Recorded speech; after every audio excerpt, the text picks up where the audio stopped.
Good morning. Welcome, Hey everyone. Couple of Kooks, episode 26. How are you, Pop? I'm okay. I'm all right. Excellent. Excellent. Sometimes it's a rough day, so Yeah. It is. Triple Hey. D, good morning. Yes. Brown Slayer. Gun Bunny. What's up, buddy? Guys, Good morning, Mom. good morning. All right. A few people on this morning. Yeah. Hey, real quick, I want to show the stiletto. What's going on with the stiletto? Okay. All right. Just Project real quick update. while we're See it. seeing who else shows up. Ray Murphy. Holy What's shit, up, it's buddy? Ray Murphy. All the way from across the pond. Hell How are yeah. you, sir? So just to show you guys, again, for DFW, we were going to do a workshop. I'm working with Greg to get some images together. But this is what we've got so far. Obviously, I still have a lot of work to do here, a lot of detail work, but I am just getting the stuff lined up to see. Right here, to show you what we got for how this figure will not quite fit in here at this high of an angle. But you guys remember last week I was talking about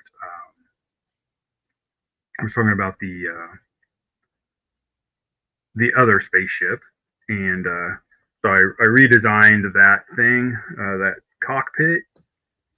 So let me remove this, and so you can see me here. So here it is.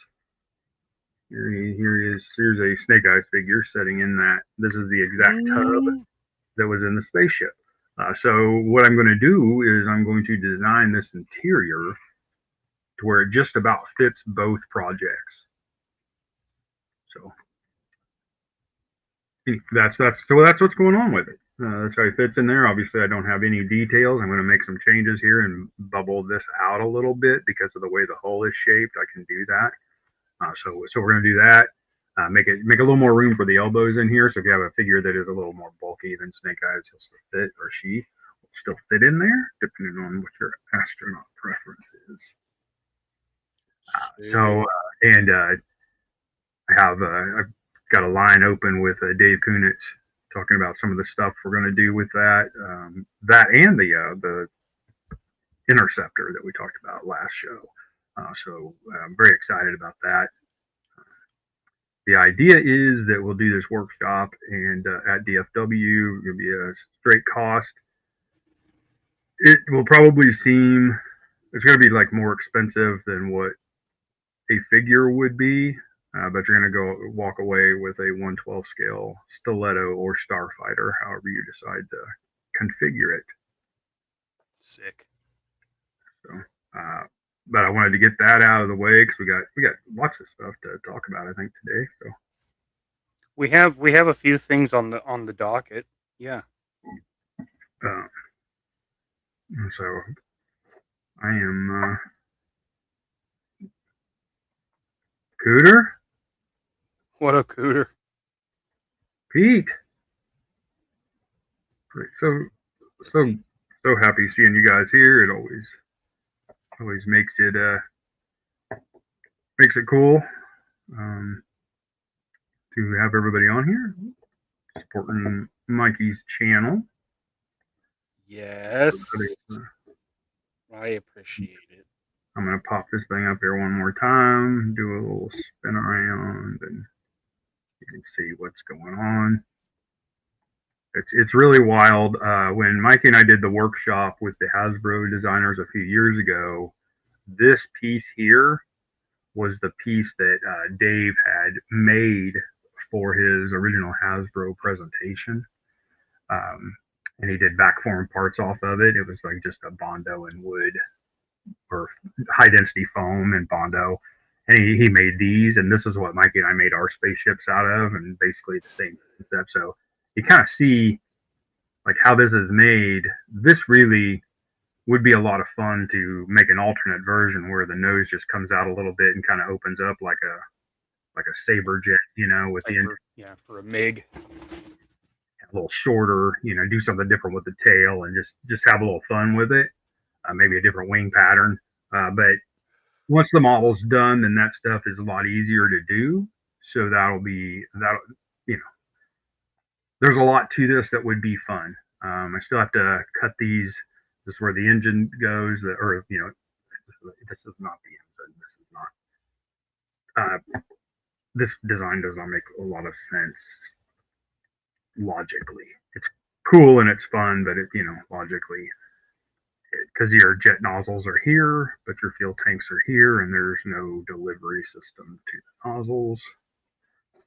But there's So it's horrible as far as like drag. Like you would not want that in space. yeah, That would be just an awful shape. it would, but But it looks cool as hell. when it's put together and you've got the pipes coming off the front here, it looks like a hot rod in a spaceship put together. It's just such a cool design. Like at that point, you just gotta let it go. You just gotta be like, okay. But if you were making a little short snub nose one, then this could come out more, and your engine nozzle would be in the middle, and there's all kinds of things you could do differently. Yeah. With just the core design, and looking at it, it is a fun design, but there are some challenges. What?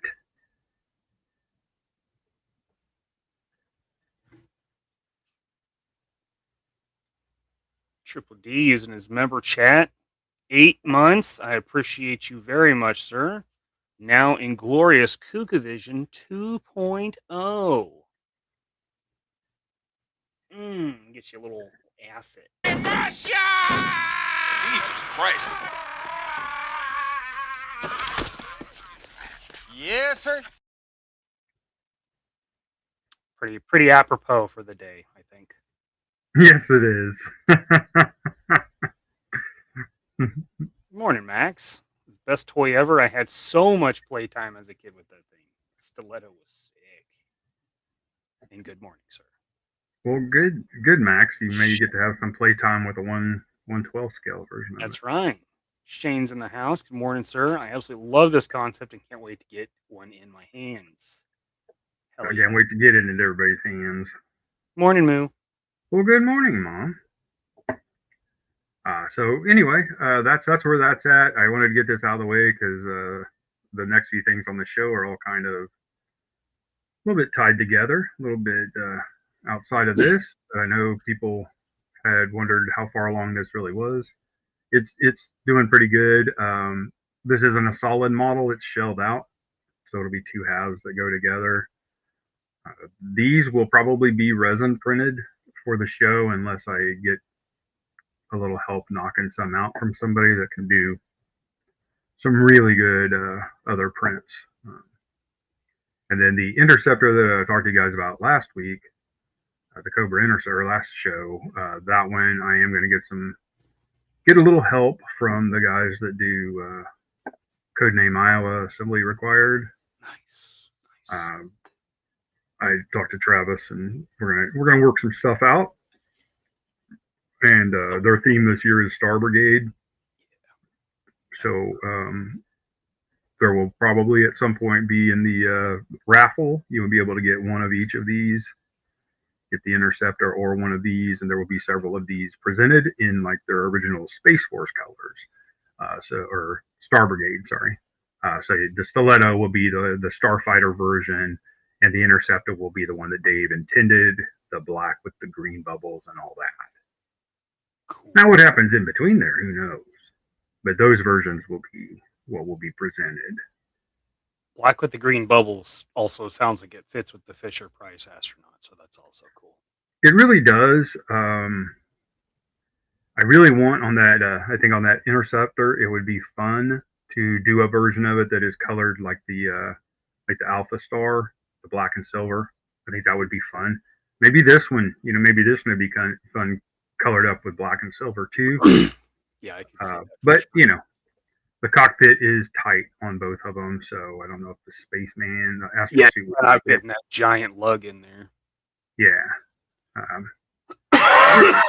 Hey, that's part of this. Like you gotta, like these two things are basically a thank you note to Dave for the stuff he did. These two vehicles are two of my just absolute favorites for totally different reasons. But the this one, like I've said before, Dave's signature when he signs something includes a profile view of this plane. So it does. It does. So, iconic is a pretty good word for it, I think. Yeah. A lot of people think that this plane was originally going to be stuck in the Iron Grenadier line. And when you see this plane in black and gold, you can see why. Yeah. Several the pilot's already there. The pilot's already black gold with a red face mask. Like, it's very like easy. It's easy to see. Red canopy, you know, gold fins and stuff, with gold missiles, and then everything else is black. This thing looks tight like that. That's a neat thing about this design is, you know, there's a lot of different color schemes that'll work for it. But in 112 scale, or let's say classified scale, it's not really 112. It's from what I've learned gathering, doing weapons and stuff over the last year, is that it's really about 14% bigger than 112 scale, true 112. So just something to keep in mind. But this thing will come in. Let's do for fun. Let's just see what we're looking at here.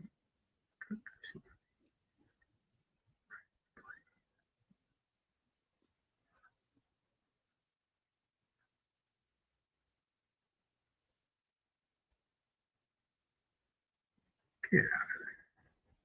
Let's see. It's about 703 millimeters. I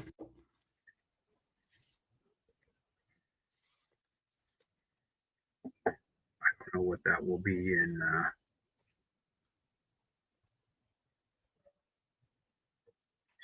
What that? Do you have that in inches, Mikey?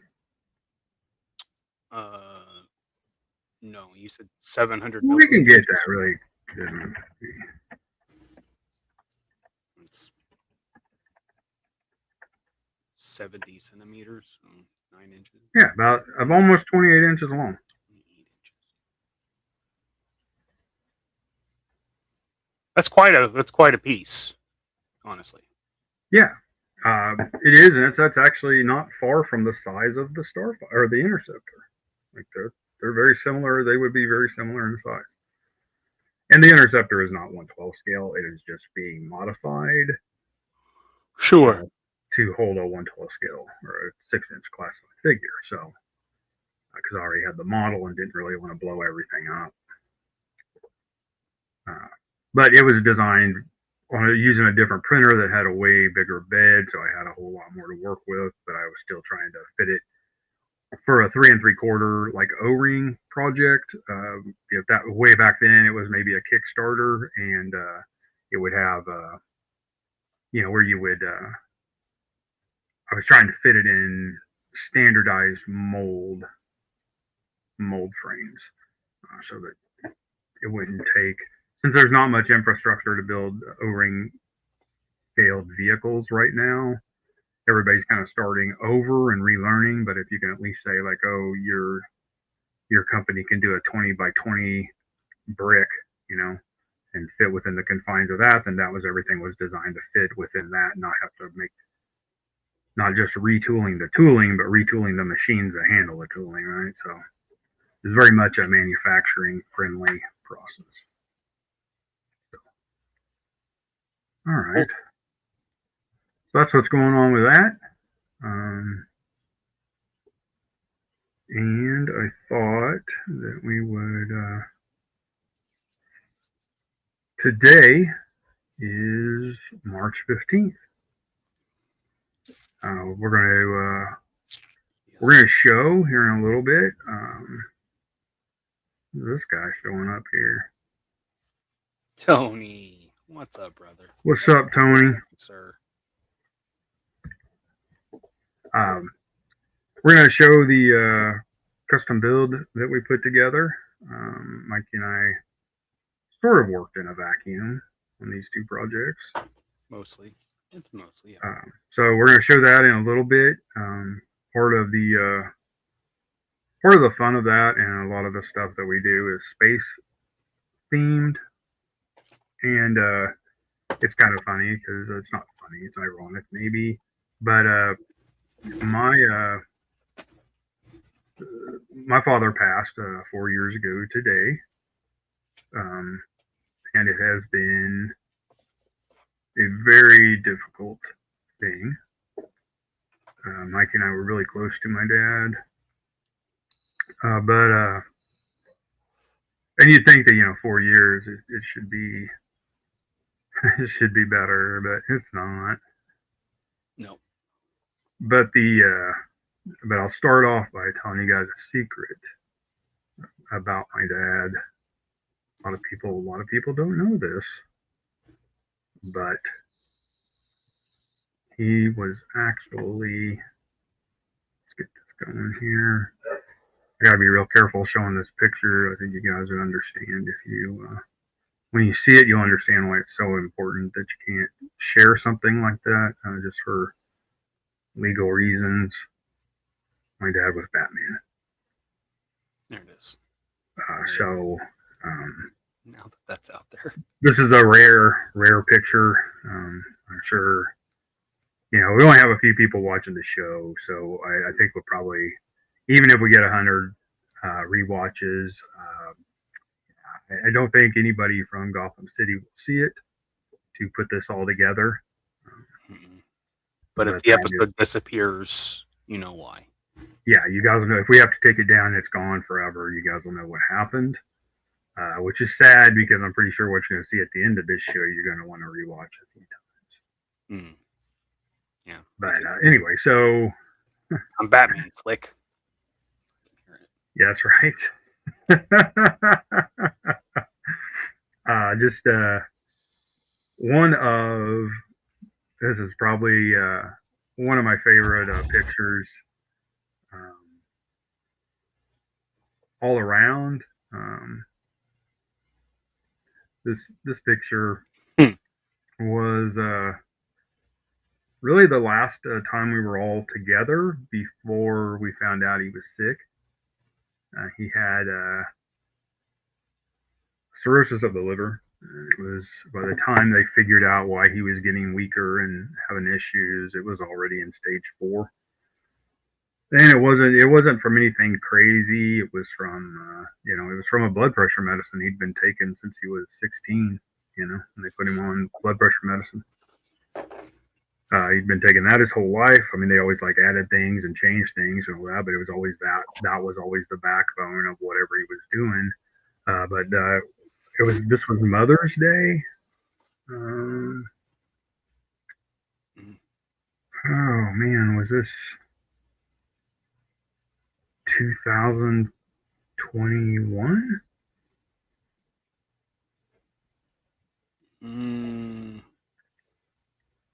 That feels about right.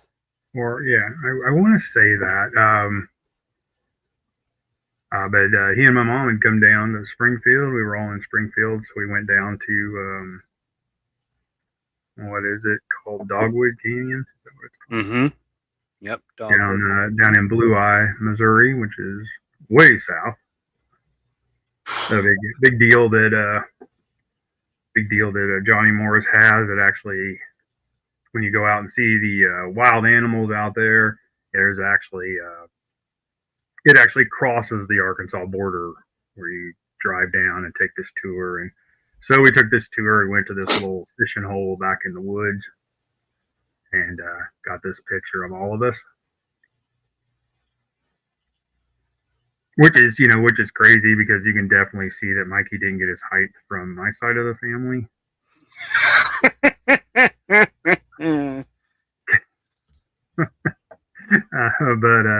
But there's this- really only a blip of it on the other side. How I got it is pretty. yeah, it's a genetic anomaly. But this picture, I just wanted to show this because he's the original KUK, you know. So Yep. It's one of the few we have of all of us. Yeah, the three of us together. Because you know, when you're sitting around the house, hardly anybody takes. Well, I mean, now people take selfies all the time, but it still wasn't quite that time yet. But yeah, this was a good pick. It was a good day, and like I said, it's the last picture before he started really getting sick. And in the year that followed, 2 years that followed, I think, when we first kind of found out he was sick, they said he'd have 18 months, and they were, good Lord, they were dead on with it. Really, really gross. But so there's that one, and then, and I've showed you guys this before. I know Mikey and I always like but I want to show you guys what a G unit my old man was in the day. This picture is pretty good for that. Now this is a picture of him and my mom. I want you guys to see these fashionistas here. Look at these people. That's me in the middle, not a fashionista. But they look at this. Look at these two, totally G. Good Lord. So you know, yeah, there he is. It's Batman and Batgirl right there. Yeah. Oh God. Yeah. So there's that picture, and but thematically, and I know I've shown you guys this before, but my dad did this painting in like 1969, and it is a great picture.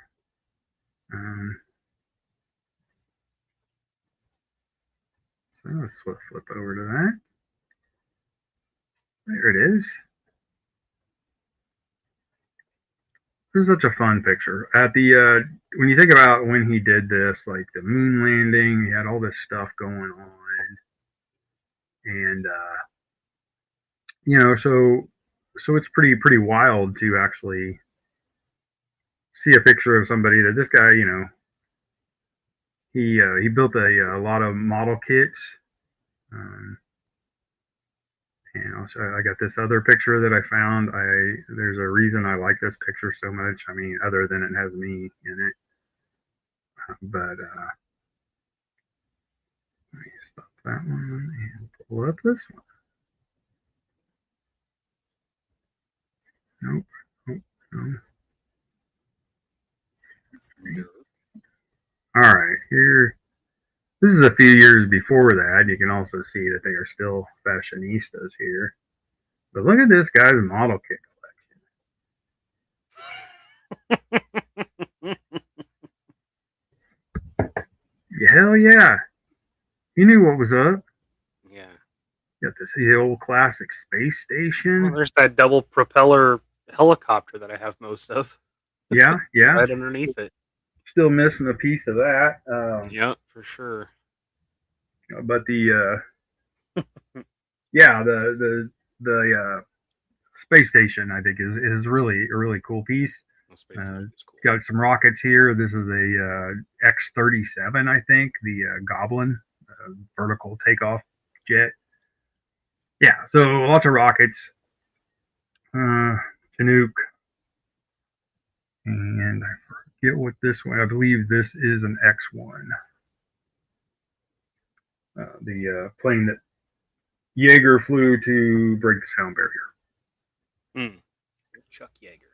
So most of these, if they were painted with the model kit testers goop that they had at the time.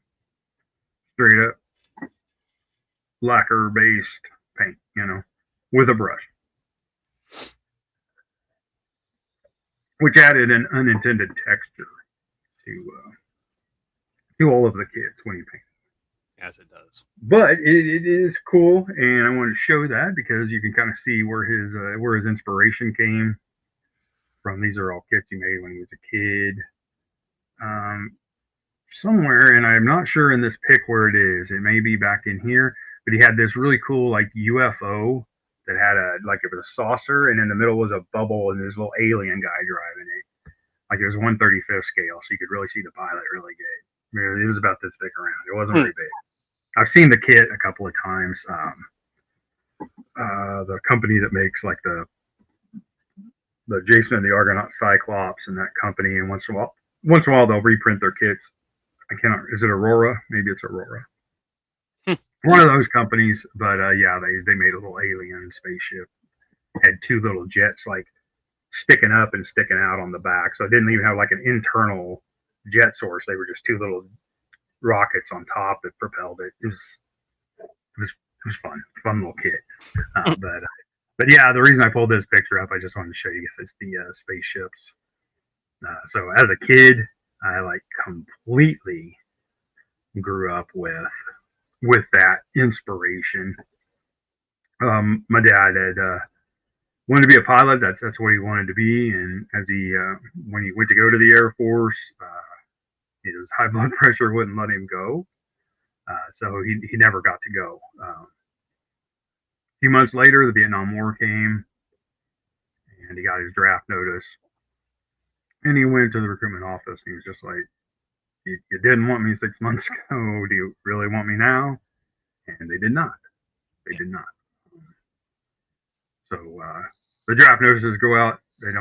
Nobody shares it, because obviously he had back then, like the idea of someone from the Air Force and someone from the Army saying, hey, we tried to recruit this guy, or hey, this guy didn't meet recruitment standards. Like nobody shared information. It was just like, they barely share now.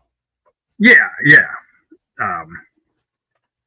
And not every, we see that in the divisions, right? With the something as simple as camouflage patterns. Yep. Which is funny, because working on the kit that we did this week, or this time frame, I did a ton of research on camouflage patterns. And once again, like over the last few months, I keep doing research on these different things of the U.S. military, how they came to where they're at now. And I realized that since the Land Warrior program started, like we have absolutely wasted so much money. I mean, it's impressive to see what we're doing overseas right now, but holy shit, like we should have lasers and hovercrafts and flying cars with the money that we've spent on camo pattern testing and evaluation, weapons development for a standard weapon for the infantryman or Marine. All this stuff. Like you look at this stuff and how much the defense system changed from pre-Vietnam to post-Vietnam. Oh my God. Oh yeah. But the camouflage thing, man, that's crazy. Like they got these guys together, had them all compete, did tons of research on all these asymmetric and digital camo patterns and all that kind of stuff. They picked one, and they picked it, got approved, but then someone in procurement in the Army said, nah, I found this for a better deal. We're just going to buy this. And that's when we got multicam. And then they just started pushing it out, sold. Multicam performed worse than almost every other camouflage on that original list. Like it sticks out like a sore thumb. The colors are terrible. What they did was they went through all of those, and they picked the colors based on what colors most of them shared. So even though these camo patterns were all for different environments and different things, the guy in procurement's just like, let's do this greenish and this grayish and this tannish. That's why multicam, when it went out, it didn't match any environment. You weren't fighting in any environment that looked like that. You put a guy in multicam in the desert, you can pick out a silhouette easily. Put him in woodland, sticks out like a sore thumb. Mm-hmm. And it took them several years before they even changed after Congress like got involved. It's like, no, we need to change to this. It still took them years to get it out to the troops. People were actually, soldiers were just going to stores and buying it, buying their own camo for deployment. It's crazy. But anyway, so I just thought it was an interesting rabbit hole. Yeah. So yeah, so I wanted to share some of the stuff about Dad that was, and honestly, it's funny because I was talking about that, and that is the kind of stuff that he and I would talk about for hours. Is just random things in defense, like money that gets spent and where it goes, and what the enemy's capabilities were, and just all this stuff. He and I would look at books about experimental German aircraft that either were never built or only one was built, and talk about those designs and how, man, we spent a lot of time talking about stuff like that. And I got a book from the government bookstore one time about the Mars One project, which was this basically a place to dump a bunch of extra taxpayer money into. That was going to be Mars One. It was going to be this big project where 5 countries were all going to go together, and we were going to build this spaceship, and we were going to go to Mars. And it got into real deep detail about some things. So you always knew that those things actually existed because of the amount of information that was in the book. But then when it got into all these other things, it was like, theoretically, like, whoa, wait. Theoretically, like, we're going to send like 30 people into space, and we're talking about theoretically this could not explode when it hits this atmospheric condition. It's pretty good. Please tell me you guys have something better than theoretically before we send these people into space. Like, whoa. Nah. But yeah, so it's always, and I think that's part of it now, like why I so much enjoy like going in and going down a rabbit hole, because that was always something that my dad loved to do, just in talking and discussions. He and I, back in the day, we didn't always see eye to eye on a lot of things, but one thing we did both enjoy was spaceships and airplanes, and talking about wasteful government spending. It's three really good topics for father and son to talk about. Now in the last year and a half there, I spent a lot more time with him. We reconnected, and I'm always grateful for that time. Like I said, Dad and I didn't always get along on everything, which nobody really does. But the times that I did spend with him always mattered because we had meaningful conversations. And it may not be about our relationship, but just conversations that I walked away from with thought-provoking things like, is he right about that? Should I think about that? Not always about the stuff I just talked about, but just in life in general. He was a pastor. The people in his congregation absolutely adored him. Other than being the master of making 8 points in 12.5 minutes for his sermon, he also was a very compassionate man for people. He would, there's lots of people that I have met over the last 10, 12 years that have told me that they didn't go to church there, but when their dad got sick, my dad was there and sat by his bedside and was there for the family the whole time. Mm-hmm. So I was hold on to that because as the sickness started getting to him, liver cirrhosis starts affecting all of the organs, and it brings an onset of Alzheimer's like conditions as it eats holes basically in the organs, including the brain, the lungs. Everything just starts failing, and when you look at the scans, like, you just see these spots everywhere in all the major organs. And so as that happened, he got less and less in touch with the time it was, timeline wise, acceptable behavior, not acceptable behavior. That stuff really started cracking apart. Yeah. and it got more and more difficult as that time went on. But there were always still flashes of Dad.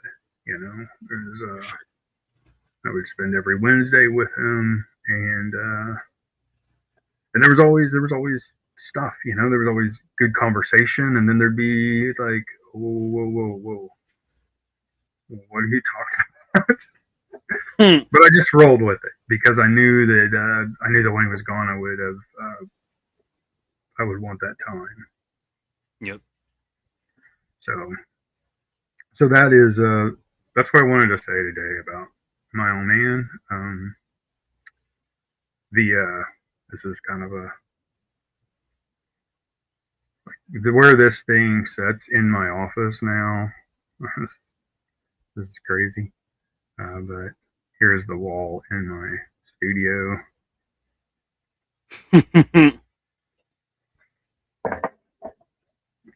With two people that I have tremendous respect for. There's another spot for George Vega and Michael Golden, but this is the K wall.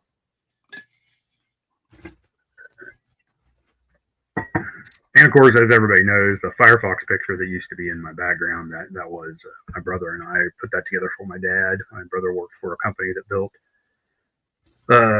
basically movie theater signage boxes. And I had gotten a hold of that Firefox poster. It was an original theatrical release poster from a movie theater. So he built a custom frame just for it. And so I still have that. It hasn't been hung up yet because, oh man, I have a lot of toy boxes. So the office is more full of toy boxes than art. But that one wall is reserved for art. So that's what's there. Yeah. Nice. Yeah, so that's so this morning, and just in honor of him, I have me a blackberry pie. Oh yeah, that's a pawpaw move for sure. And we got black jelly beans. So we're set. Killing it. We're set here. If there was a fruitcake somewhere in there, the whole picture would be complete. I didn't want to bring it out of the freezer because I know if I bring it out of the freezer, I'll eat it this afternoon. And I'm trying to, sure. I mean, if you ate a blackberry pie, a handful of jelly beans, and one of those fruitcakes in a day, you probably wouldn't sleep that night, honestly. No. But especially if you threw in a Coke somewhere in there. Yeah, absolutely. Jesus. Greg's in the house. Oh, sorry. Hey, Greg. Cliff, morning, sir. Cliff. Yeah, ACU has to be one of the most unappealing looking camouflages. I don't know how well it works, but my God, is it ugly. Go ahead. It's rough, man. It's rough. Yeah. Totally. I'm glad we didn't see more. Like, I'm glad he passed when he did. But yeah, it seemed there was something calming about when he went in the home. Mm-hmm. And I think the reality of the situation finally set in for him. So it wasn't near as hard for him to stay in. I'm not going to say reality because he constantly. No, he still had the timeline wrong, and he still. It was wild. And it's hard because on some level you feel like you're betraying them by playing along with the act. True. And then you also feel like you're betraying them by wrecking the reality and telling them the truth. It's so hard. And I feel for anybody that's going through that. Really do.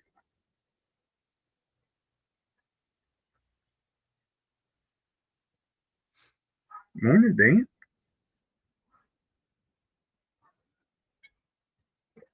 So anybody that's dealing with that, I get it and I understand, even though it was my dad's was a different reason for that happening. I still understand. My mom's dad had the same issue with the Alzheimer, dementia, the flipped timelines, forgetting what just forgetting things, misidentifying people, and not even realizing that remembering things like thinking today is 50 years ago is tough. Like the first I don't know who you are is, ugh, man, that's tough. It's bad. So I get it. So all of you that are dealing with that, prayers to you. I get it. I really do.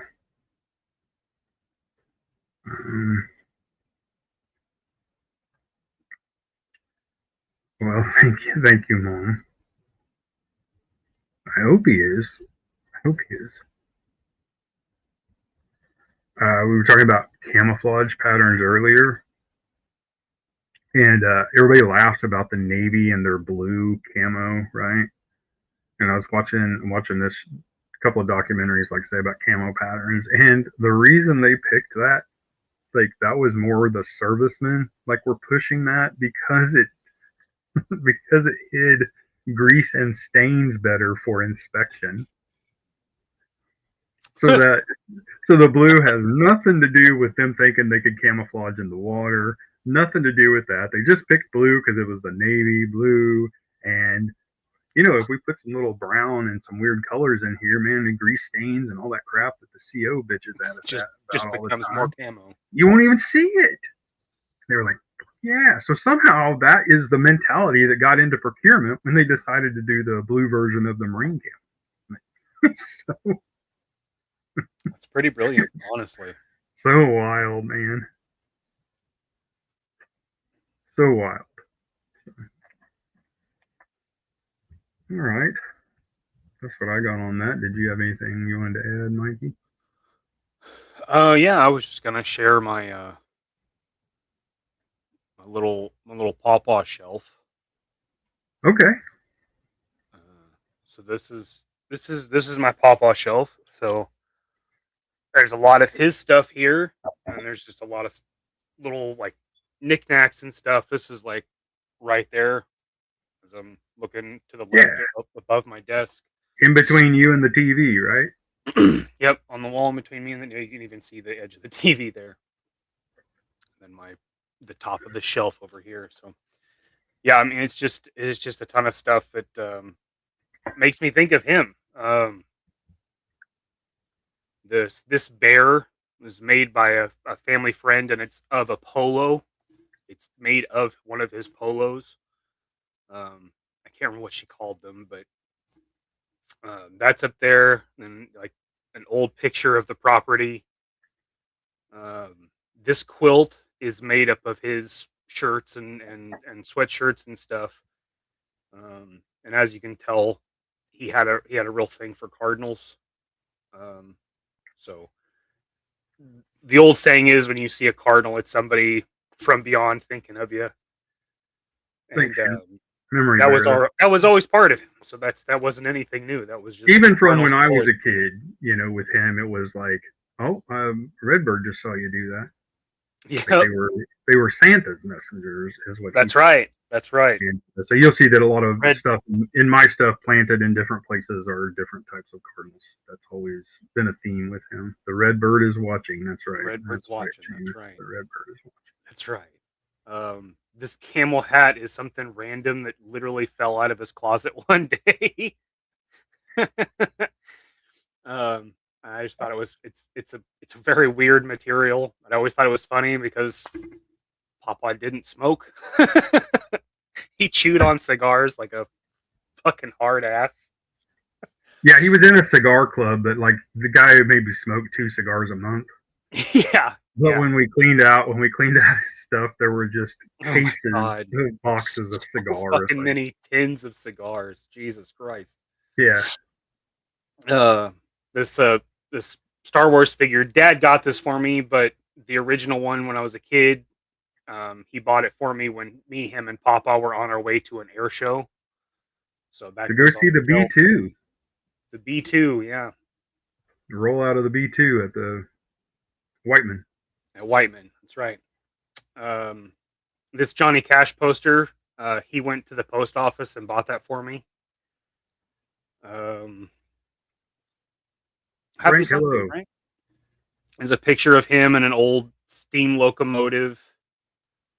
They're under the bear. Lots of train stuff. He was big into trains. I think at one point even considered a career in it, right? Yeah. Him Yeah, and- it was him and later. him and Larry, you know, right? Yeah, it was later in his life when he finally Union Pacific. I think he passed all their tests and stuff, and but he decided that he didn't want to. At his age, he didn't want to start from the bottom, and start all over. It wasn't that he didn't have respect for that job or anything. It was just like he just felt like he could not handle the physical thing of that, because you would start out in a very physical position and move up. I mean, that was when do you think that was? Early 2000s? Hmm. Or was it earlier than that? No, it was mid 2000s when he thought about doing that. Yeah, he was a engine chaser, so he had albums of photographs that he had taken of every engine and its number that he came across. And I remember one time, I don't want to interrupt your story, but just to tell you how much this guy was into trains, we were sitting at the train yard in Springfield, Missouri, he and I one afternoon. He liked, at that time, I lived in a house that was literally 40 feet from the train tracks. Yeah. This guy would come down and send my mom and Mikey's mom on some whatever they wanted to do, and literally just sit on my porch and nap and wait for trains to go by. He loved that. He did. Sometime in that time, he would be like, "Do you want to go down to the train yards?" Yeah, I do. This was before he was sick, but it was still, promise. So we go down there and sit. I remember sitting there one time, and he's like, "Oh, 0365."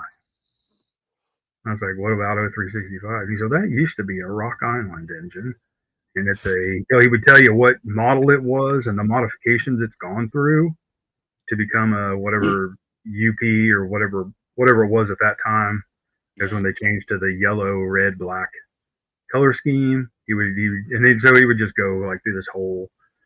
That was just one. Like he didn't do that all the time, but he remembered that one because it had gone through so many changes after it left Rock Island. But he remembered that engine number, and he said that used to be this and this. When we lived in Iowa, we lived close to train tracks. He just had these albums of photographs of all of these engines that he'd taken like we'd be driving down the highway, and he would have my mom like take the camera and like go out the window and take pictures of each engine's number with. It was crazy, but there were just albums of these. So when I used to wonder like why I have this like collecting bug and stuff, but then like as I'm cleaning out Dad's stuff over the last few years, it's like stamps, cigars, trains, coins. I'm like, oh wait a minute, that's where it comes from. Yeah. Sorry, bud. I just wanted to get into the train thing because that's a good addition. Yeah, you can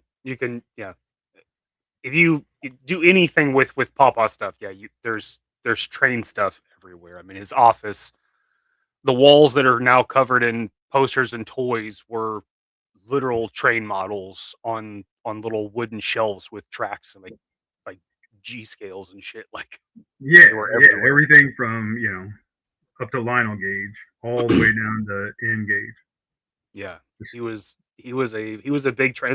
It's kind of surprising that he lived so far away from train tracks as much as he loved them. Like, I always thought that was weird. It's like, wow, of all the places to be, like you put like as far away as you could from local train track. I think mentally for him it was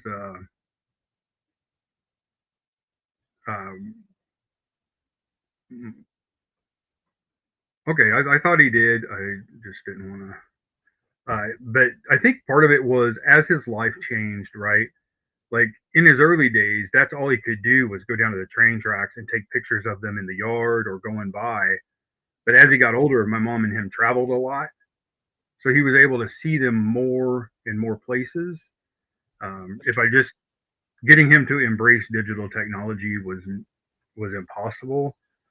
But man, if he could have seen like how easily now you can snap a picture with your phone, and once he understood that it actually wasn't like some sort of demon possession, he acted about digital stuff like people acted about photography when photography first started.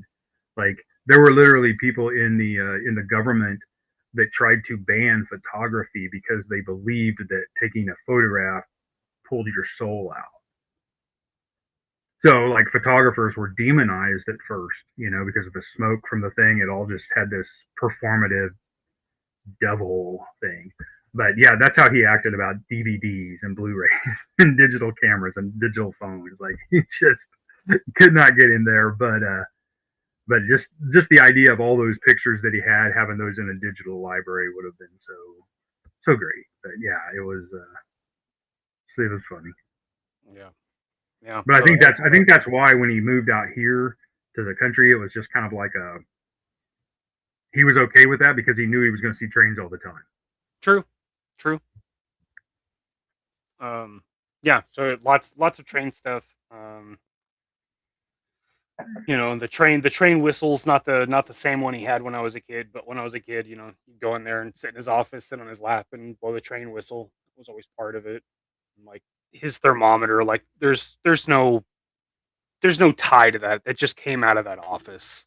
Like it's that right next to the Caddyshack gopher. Like that's just where it was. Yeah. Caddyshack gopher is downstairs. That's on my papa shelf. Yeah, Caddyshack gopher deserves that. There's the GTO. That's mine. I got that from a Cracker Barrel when I was a kid, but the picture behind it is why that car means anything to me. It's because that was what he had at the height of the muscle car day, was the 1969 Pontiac GTO.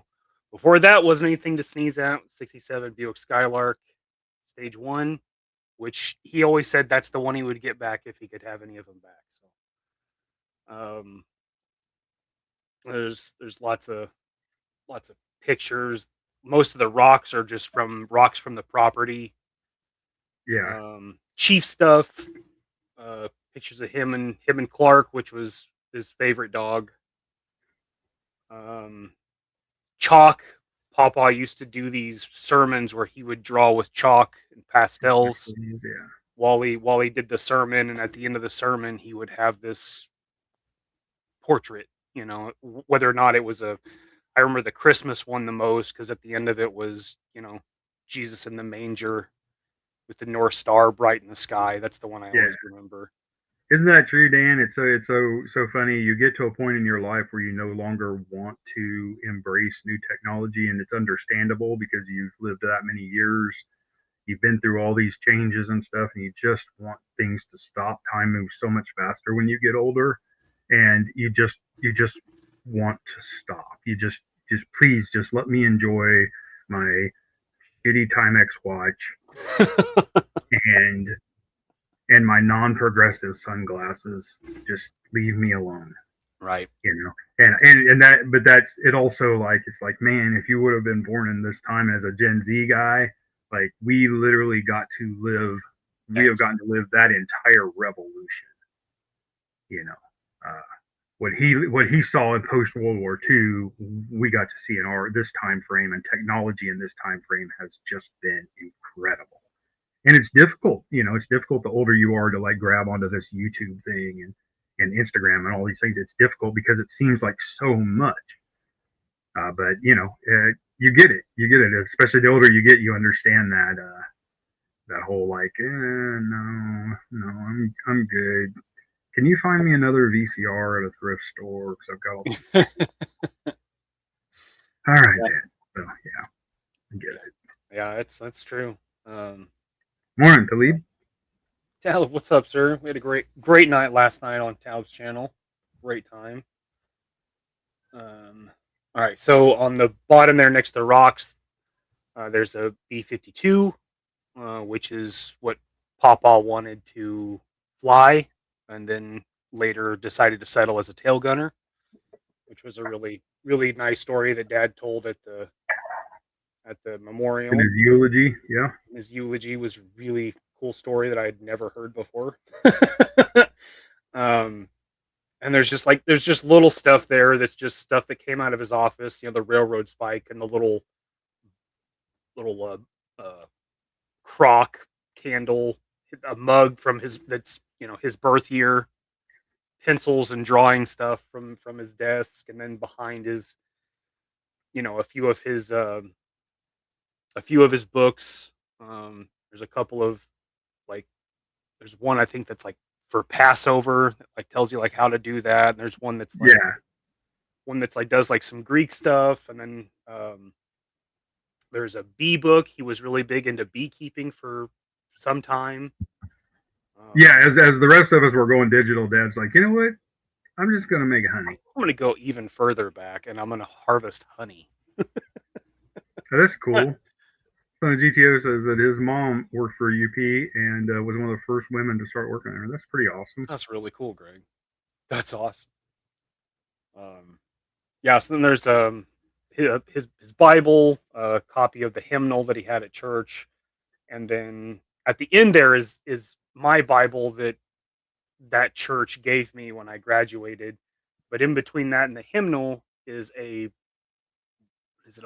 Warsaw cookbook from like before World War II. I think it's like 1940 or something. Yeah, it's a bizarre book, but it's interesting because in the front of it tells you like how to.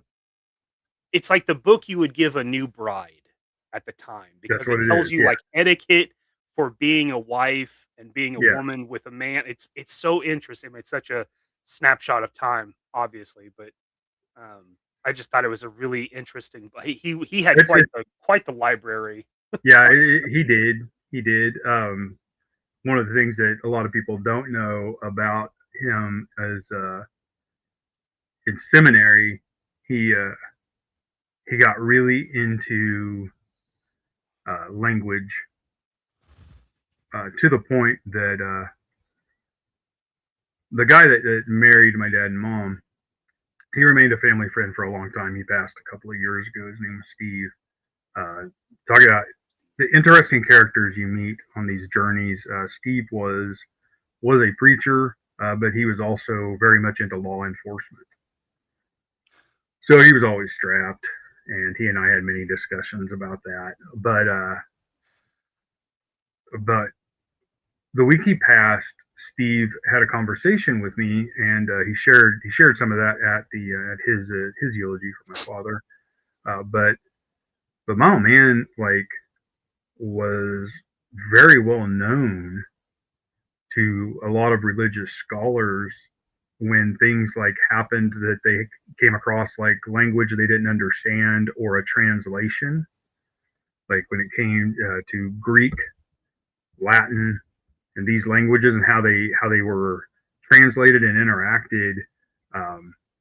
Like they would send him texts that he would decipher for them from a regional dialect of a language, for him to decipher it based on the things that he knew.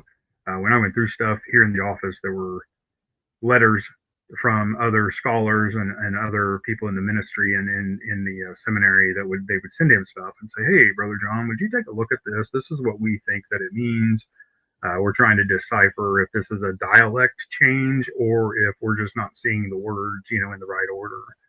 So he knew a lot of Greek translations for words, like more, I don't want to say ancient, but kind of ancient Greek, so we have another friend, close family friend named Dan, and Dan is very much into biblical history, like how it affects history, and he and my dad hit it off like very well. Another interesting character that you meet along the way, and some of these people end up becoming like forever people for you.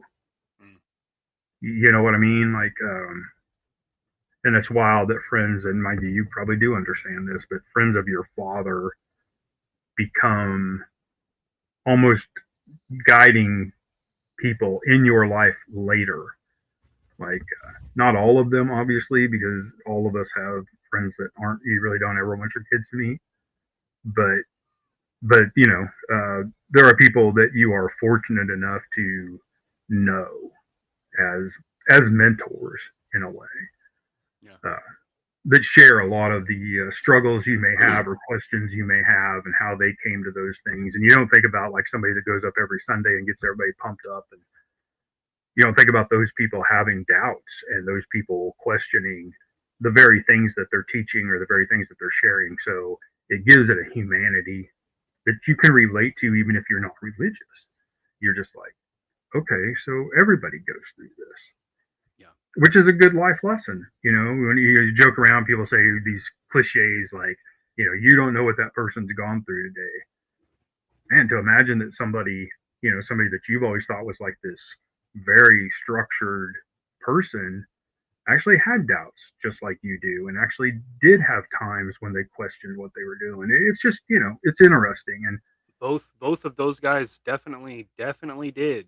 I mean, yeah, Papa and Dan both. I mean, like you said that they have doubts and they question things. I think is one of the things I respected about both of them. Well, Dan still respect about both of them is that they could believe so wholeheartedly that even with question and doubt, there's still no question in the end. Like, that's right. you could question details, but the resolve, the resolute is the same. Yes. Like, I always talk about, because Christians have a pretty hard stereotype of being very close-minded, and really difficult to talk to if you're not a Christian. And I always bring up Papa because that wasn't him. That was a guy that Sunday he could give you a sermon that would make you rethink your actions, but you could have a conversation with him about aliens or supernatural shit because he wholeheartedly believed in aliens. He's always been into space stuff, and he witnessed supernatural stuff, so you could talk to him about that. And I always think about that because my experience with one man, like my grandfather, puts my perspective in a different category. I mean, people have a hard time at church. I mean, I know you had a different experience than I did, obviously, but his when I was a kid, I don't know if I ever told you this, Mikey, but when I was a kid, he had a sermon one time, and I gotta tell you guys, my dad loved Star Wars. Yeah. Also, I didn't go to a real Luke, Vader, and Han. They're on the shelf. Like it's part. Yeah. I did not go to a movie theater until 1980. All right, and the first movie I ever saw in a theater was Empire Strikes Back. But growing up, I saw movies all the time. We went to the drive-in almost every week and watched a movie. My dad and I went to see Star Wars. All right, 5 times at the drive-in before they quit showing it. 5 times. My dad paid for us to see Star Wars. He loved that movie. And I remember one time we were in church, we were living in Iowa, a little town called Allerton, Iowa. And in his sermon, he compared the feeling of God, the spiritual connection, to the Force.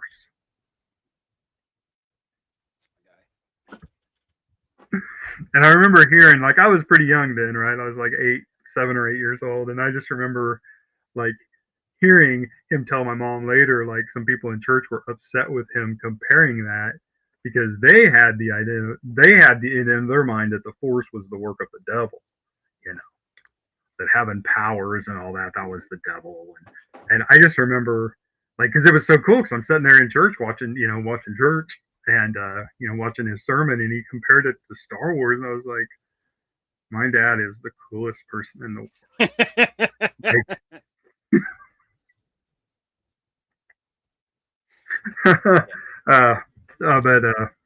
But yeah, you said that. I think that's so funny. And a little later, when we moved to Missouri, I was staying with some friends, and we were watching their home videos, and they were of a more Mennonite upbringing. They weren't Mennonites because they had left the church. It was a different situation. It wasn't like a true Amish Mennonite. This was like a more modern style. And we were watching it, and this friend that I was staying with, it was a home movie of him diving into a pool, right? And he hit rewind and made it go backwards, and he said, "Whoo, it's the Force." And his dad's like, "We don't talk about the work of the devil in this house." Ooh, okay. Sorry, I rewinded the board dive, Dad. Like, yeah, I was just seeing that, like, in that frame of my, about 8 years in that frame of time, like seeing two different religious views that are so opposite, but both Star Wars related, and I still landed on the side of my dad that the Force is probably the closest thing to like the Native American religion. The idea of everything being connected and everything mattering everywhere. Everything has a life force of some kind. Everything has a purpose and all that. Like, when theologically, it all kind of made sense. And he was just kind of making a jab and trying to make a pop culture reference before we knew what a pop culture reference was. And that stuck with me. I was very young, but of all the memories of that church, that is one of like three that I have of living in that parsonage by that church and in Allentown. But yeah, but he did love Star Wars. He really did. He just thought that was the greatest thing. And I'll tell you, he pushed that whenever I said, I was just like, there was a TV show they did, it was the making of Empire Strikes Back, and it was 1979, 1980, whenever they did, right? I think the movie was out in theaters. This was on prime time, but it was like a 2-hour special, and they showed how they did all the model building and everything, and talked about model building in the first movie. And my dad even like made a comment like, "That's what you should do. You can build models for a living." The it was a double entendre because at the same time he was saying like, all I do is build models, but also like, that's a cool career that didn't exist 20 years ago. If you're gonna do it, you might as well do it for real. Right. And so it was kind of like stabbing at me, like, "Oh yeah, you want to build models all the time? Get a job building models." Geez, Dad, I'm 12. Fucking get off me, man. But it's just memories like that always stick with me because I have said many times that Star Wars was really the start of that for me, and he's the one that took me there. He's the one that said like, "Do more of this," you know. And he had like that painting I showed you. He had like this hole in his head, this whole world of how they got there and what they were doing there, and they were being spied on by aliens. There's this little weird, like, if you look at it up in the top, there's this weird like stick figure thing. There's a little creature at the top of the mountain. Yeah, and that was like, maybe that's some sort of alien spy checking out honestly, Dad, it looks like a stick man with a square head. That's what they want you to see. And he's like, well, maybe it's a mechanical, like a robot. That's pretty cool. Actually, at one time started making a 3D model of that painting. But pretty cool. All right, that shelf is beautiful, son. That's a good one. So I think it's important, especially on a day like today. We had planned this show and didn't think about it till I told Mikey last Sunday, like, hey, that's the 15th.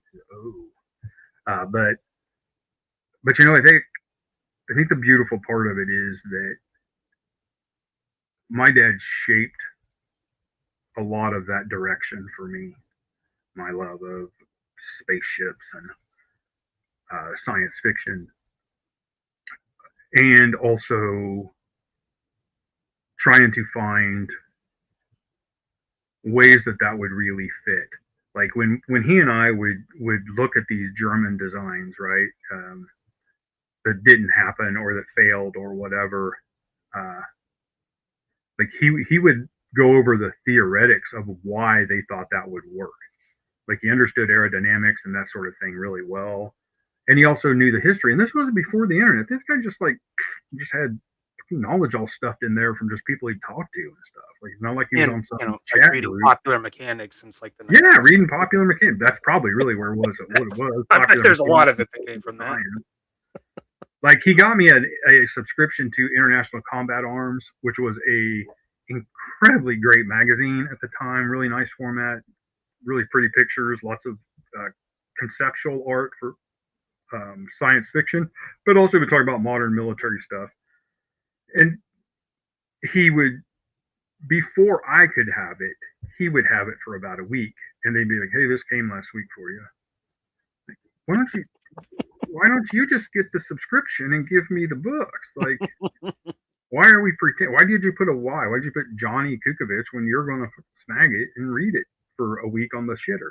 Like, just maybe get 2 subscriptions. You got subscriptions to 40 different magazines at this time. Let's just grab 2 of these.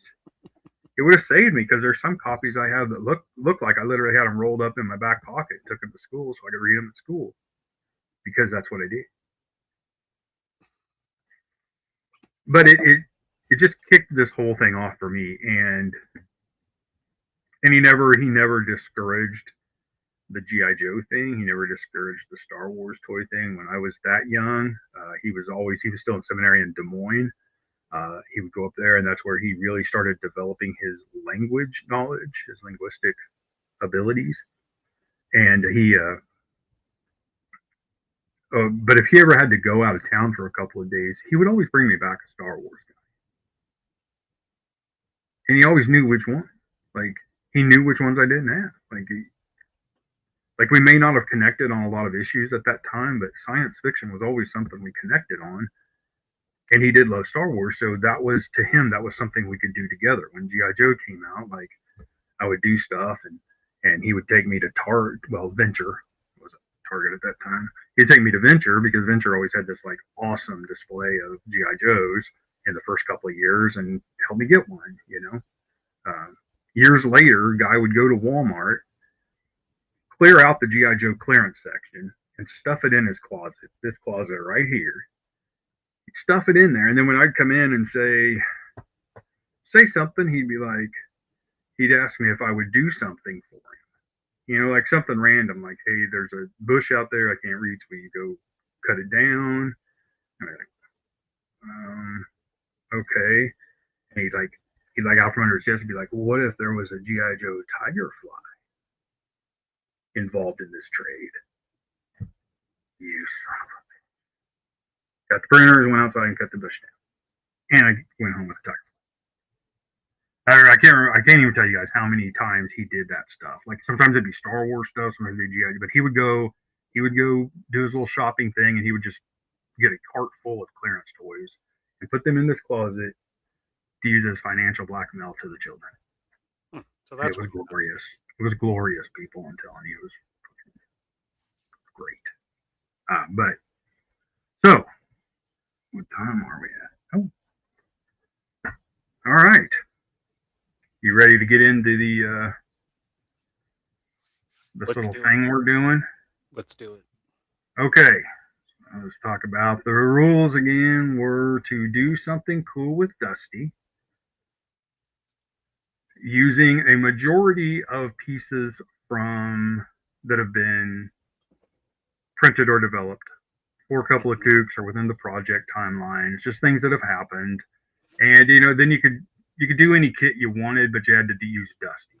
All right, because we told everybody that we would be doing something for Dusty later, because a lot of you guys bought bodies for Dusty to build our Action Assault kit that had the harness and all those pieces. So you got Dusty bodies. So we're going to have to do something with the Dusty body. So the idea was we're going to take these concepts. Each one of us are going to take the same basic build. I'm pretty sure we're both going to go in totally different directions after that basic idea. We weren't going to share coloring. We weren't going to share any of that. But we did know the basic pieces, which is a chest piece and a helmet. Those were the basic building blocks. Neither one of those are complete. They're both in like various stages of other prototype projects and other things, but I thought it would be fun to use them because they actually ended up fitting the Dusty setup pretty well. Yeah. So knowing that, I will say that I did not really cheat. I did change boots and gloves on the Dusty body. I did that too. I only changed one glove though. I got a Michael Jackson thing kind of going on with him. Okay. Then everything else that I used was either parts that I have 3D printed in the past, or I did take advantage of the fact that I do have the 3D printer. So instead of like carving up the helmet and doing something different with it, I just cut those parts out online and just reprinted them. One thing I did do, Mikey, and you'd probably be interested in this, is I did shorten the rifle.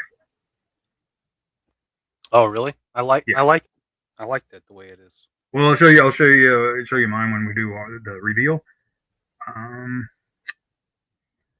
how do you want to? You already have people have seen part of yours. They have. If you watched last Wednesday, you saw some pieces. It was at that moment that I realized I was going to have to step up my game. Ah, I see. You got a little insight into the competition there. I did, which you have to admit there is some irony in saying like I don't think you should tell me anything else you're going to do, so we're not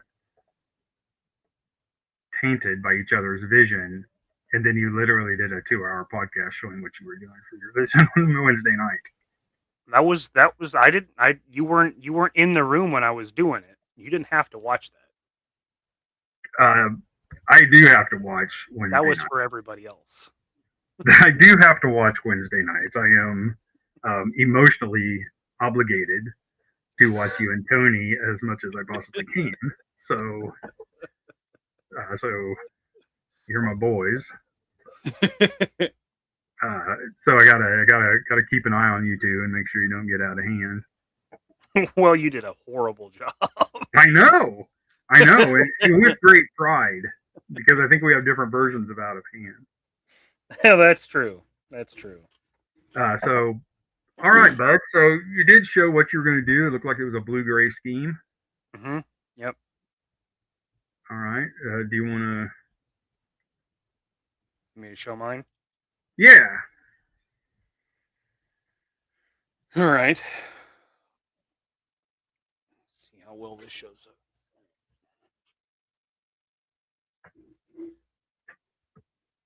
How do we make you big? There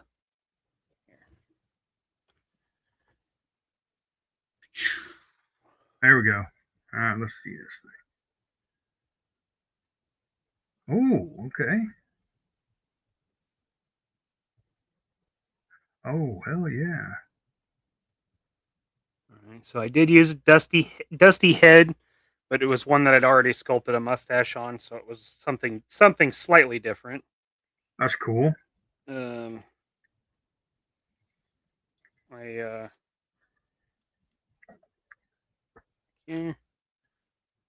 it with the helmet.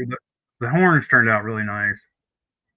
Yeah, I think they're pretty cool. Just something personal on it, you know.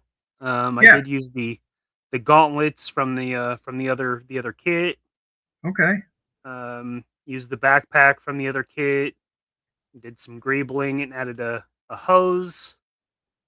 You did use your printed Duke belt and added some pieces to it. Okay. More pouches and smoke grenades. Used the tripwire pauldrons and holster setups, and then just added stuff to them to make them look a little more useful. Used Duke boots. Okay. And there actually ended up being airborne gloves because they were gray. And then took your rifle and did some gold dry brush on it. Guys, that rifle is the Spaceman rifle turned into a carbine. It's pretty up. It's pretty badass. I like this version a lot, actually. It is dope, man. I'm really proud of it. Really like it. And your chest piece, then I added that pouch in the middle to give it a little more hybrid vibe. Yes. And then scarred it all up, and there's some more. Did like Got some the kill marks on the helmet. Yeah, I did kill marks on the helmet and scuffed the shit out of it. Yeah, you kind of see a little better of the camo, but yeah, just you were talking earlier about the Navy stuff, and that was definitely some of the stuff I was looking at. Yeah, there's a Russian camo that does something kind of similar. So that's my dude. That's beautiful, man. He's pretty cool. I like him. All right. Well, I went with a completely different color scheme. Perfect. I do that every time. I go to image file instead of share screen. Oh, yeah. Thanks, Mom. Tony. Oh, that's cool. Oh, I'm so glad I didn't do that. The arm. I had considered. I knew you were thinking about it. Oh my God. When I saw that you weren't, I had all the pieces laid out, and I was like, "Yes, that's awesome." So this is a Major Blood arm, but I mirrored the files so that it would fit on the other hand. So just to go over it, looks like we both had the knife idea, the pouch idea in the front. I told Mikey I had the first time I did the knife. It was up there, and I took it off, and I just put a pouch. That's fine. I wanted to put it up there so that if using the other arm would not get in the way of the knife. Understanding that this arm has very limited capabilities. So the idea is you have this camo. Thank you. But the armor is a different camo. Looking at, I was thinking about Desert Storm and how that we sent everybody over there with woodland camo and then slowly got the right stuff there. So like from an earlier campaign on this, this was this armor, and then they've updated the camo so it doesn't look near as beat up and filthy. But let's take a look at the.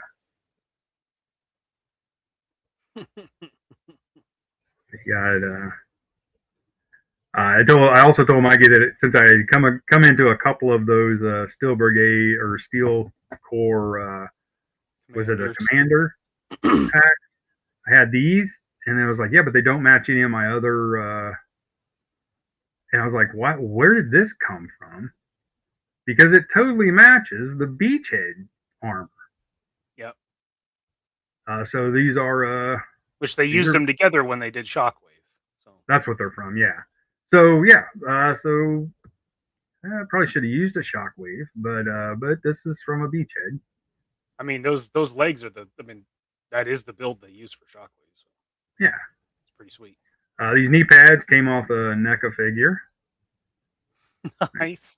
Hollowed them out and glued them to the dusty. They don't fit anything else. That's why they're olive drab. Also, just to look back here. These grenades, this adaptive cloak slung over his shoulder. I love the axe. That's awesome. And the axe. And then you have the yellow lights on the arm. Still wanted to have some pops of color. That's why this is still yellow. It's just really beat up. Oops, wrong direction. Yeah. I like the dock pouches too. That's cool. The what? Yeah, because the Steel Brigades come with those, right? So I have all these Steel Brigade figures that, like, I love those pouches. I think they're so good. I always used to say, like, I'm going to do something with those, and this was like, okay, I'm going to put them on both sides. I'm not going to worry about a handgun for this guy. He's got the axe for close quarters, and he's got the shorter version of the gun. You see, it's really just like, it's really not that much shorter. Pretty subtle. yeah, it's very subtle, but yeah. So this is the build. I am sorry that I committed to this camo pattern. Why? It's awesome. I had visions of stippling. For those that don't know, stippling is an inking process where you literally dot and make shadow with dots, and the closer the density. So you don't use lines. Everything is how the dots activate with the next shade against them. It is incredibly time consuming, but it's beautiful. And when it's done, people are like you get the same shading that you get with pencil, like the same look from a distance. It's just in stark black and white. And but you can attain all those midtones and everything with more or less dots. And I'm going to tell you that using the end of a stick to do this, it's very time consuming. But like I said, I was committed to it, so this is the camo pattern I use. It is kind of a Flecktarn pattern, the German Flecktarn pattern. It's kind of that pattern. Then with the dots too. The idea here is that using camouflage to break up shapes, right? That's why digital camo was so useful, because any sort of, because number one, the digital shape is not naturally, you don't see that organic at all with your eye. But if you had a machine that is looking for organic human shapes, that digital thing messes the algorithm up. And the same thing happens here. You can see on the, let's see if I got a good picture of even on the chest armor, you have the rust color with these tiger stripes, but then you have these gray stripes that break up the tiger stripes. So even if you had something that recognized the camouflage patterns, the basic shapes, you have these little things that would mess up a camera. That's what these dots do. I'm assuming this is like, or maybe it's not a human enemy. You know, maybe it's an alien, like a bug or something. That's how they recognize patterns, not necessarily heat, but light patterns. You know, the adaptive cloak is pretty. There are spots on it, and it's furrier than I wanted, but you know, this was a very expensive piece. Oh, I'm sure. I think a pack of 100 of these is $2.99 or something. Money bags over here. Yeah. And I'm going to be honest with you, this started out as a dried out baby wipe. So Tony, if you're still watching, yeah. now it looks like the underside of leather. Yeah. It's pretty impressive. Yeah, I loved it when I started staining it out. I was like, oh, this looks so cool. But over the night, a lot of the more sharper pieces of it, if I do another one of these, I think it would be cool. Like, I didn't do it on this, I was going to, but it would be cool that everywhere that it touched the armor, that it would adapt that color. Like so it was touching the chameleon when it's on a branch, like the hands are brown. Yeah, you would see the blur of this olive in that, and the, you know, from the side view you catch the black, and you know, just from the side, just a little, you know, just it adapting to that color on anything it touches. But I went with just the orange with red splotches on it, just to kind of give it a cool vibe. The idea here with the olive drab is that you have the triangle of color to center on the center of mass. But you got the top here is a newer piece. Like I say, the newer stuff, this olive drab stuff, they didn't have time to paint. So they're just like, hey, guys, start putting this on your uniforms. Sorry, it's a different color. But both arms have the armor camo. The legs have the armor camo. Everything else is olive drab. Even the rifle has the pattern on it. Badass. So that's it. Found this old, I think this is a McFarlane toy base for maybe one of the desert guys. I don't know. I didn't have time to paint it in the colors that would make this look like it matched, but I really didn't want to weather it up too bad. I just, did the Noin oil or whatever it's called. Use some of that and just black wash on it. It is a dusty head under there. I didn't even take the camo off of it. But yeah, so that's what I did. Like I said, I rated the hell out of that Immortal Guard pack or whatever it's called. Mm-hmm. I was like, once I pulled I wasn't even interested in looking at the Steel Core Commander. I wasn't even interested in looking at it. And then I looked at it and I was like, oh, I can use this belt. And I can use this. Oh, there's another Steel Blade in a bag over there I've never opened. I don't really care about them, but thank you guys for your service. Yep. So I got all that. I was originally going to use that Gung Ho piece, for the first Gung Ho. Big. It's so big. Huh? It's so big. Yeah, if it went over this, I would have lost all this detail here. It would have looked cool on that arm because it would have looked like extra armor. But then I was like, no, it should look like he's trying to still feel human. You see, it's not perfect. There's still a little bit here. But yeah, so that's what I came up with. I think that with some tweaks, this chest and helmet would be fun to do something with later. This does prove that we can do this. I think this probably maybe needs to be a little longer here and be more adaptable to put a pouch set here. But we can talk about that later. The idea of this was just to throw together a couple of cool ideas and. But the way it is now, it doesn't hinder articulation very bad. So. No, it doesn't. It'd almost be okay if we could figure out a way to mount pouches along just along the waist or something. Yeah. Or just an armor piece here. Like the aliens armor. Yeah. The marine armor. Like I mean, like even plate carriers, like they cover your vitals, your belly's still open, Right. So it's a little more, obviously sci-fi than that, but yeah.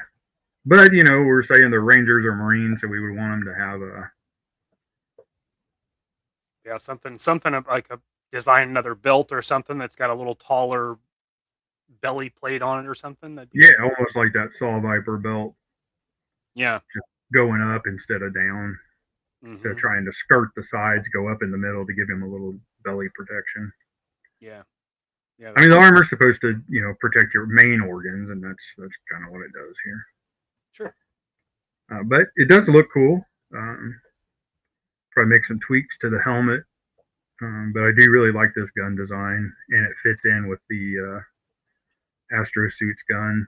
Still matches that concept, like that world. Mm-hmm. If we're world building,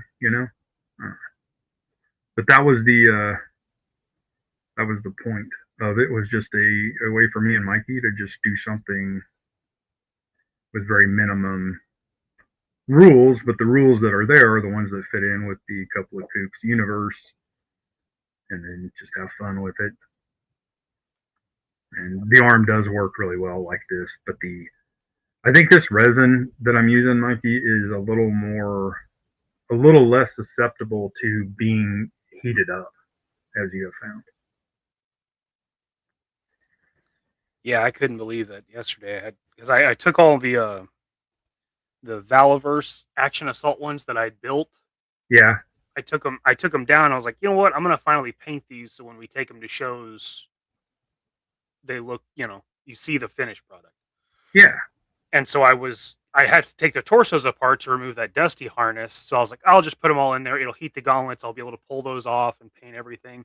And I pulled them out, and every one of the ones that have the 4 switches split in the exact same spot, which I was like, God damn it. If I'd have known that, I would have just heated them up and slid them off the way I put them on. I didn't think they'd split, fuckers. Yeah, you told me that as I experienced how many times this Major Blood arm deteriorated as I warmed it up to slide the pieces together. They just snap apart. Like pushing the pin through, they would just snap apart. I'd go back. Yeah, you have to be so careful. Like they can only be heated to a certain point. Like heating up the chest armor just enough to go around the arms, you're fine.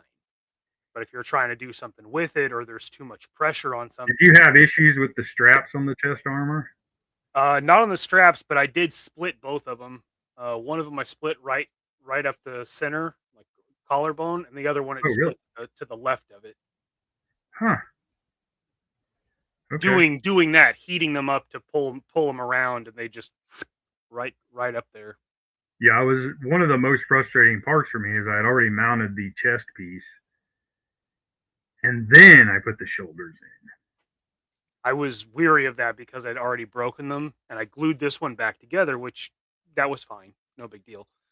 But I was so weary about putting shoulders on that I put both of them at the same time so I could use force only on the shoulders on each side, and that was what I pushed against. So I wasn't like there was no pressure on the plate at all. I was worried because Still when I nervous was as shit. inserting this piece, I had already inserted the inner shoulder, Yeah. and I got to heat that up to put that in there and heat all this up too. Like I was scared to death when I was warming that up. Same, because I did. That's how I assembled them too.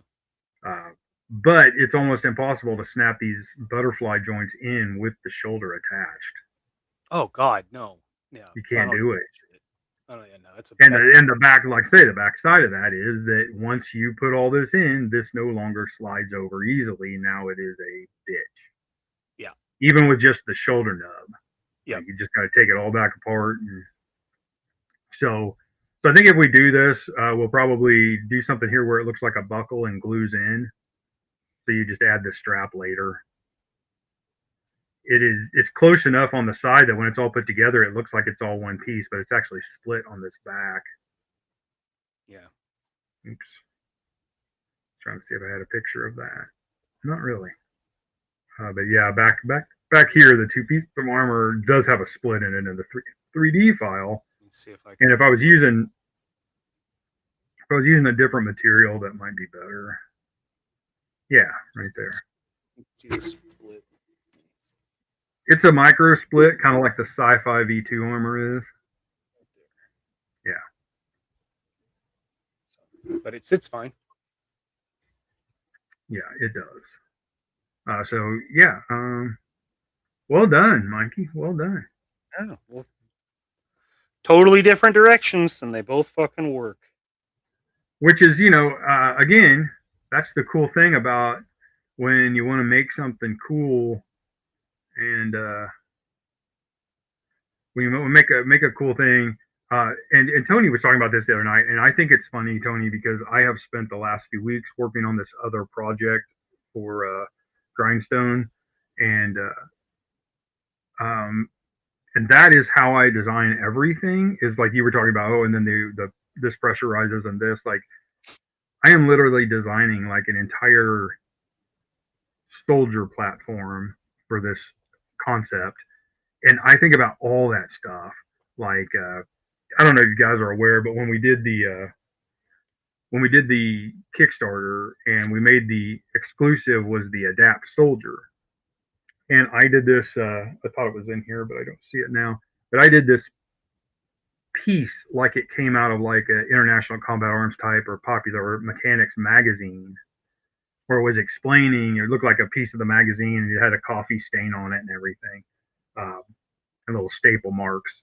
But it looked like it was out of that magazine of how that whole system, how the whole Adapt system works. The Adapt is a system like a combat system, like OICW or something like that. But all the pieces work together. And in this concept, like, okay, so if you were fighting, like theoretically, if you were humans fighting against, say, a Crimson themed robot menace from the future, how would you fight against an enemy that can take control of mechanicals and electronics and things like that? So this entire system is designed to be closed into the soldier.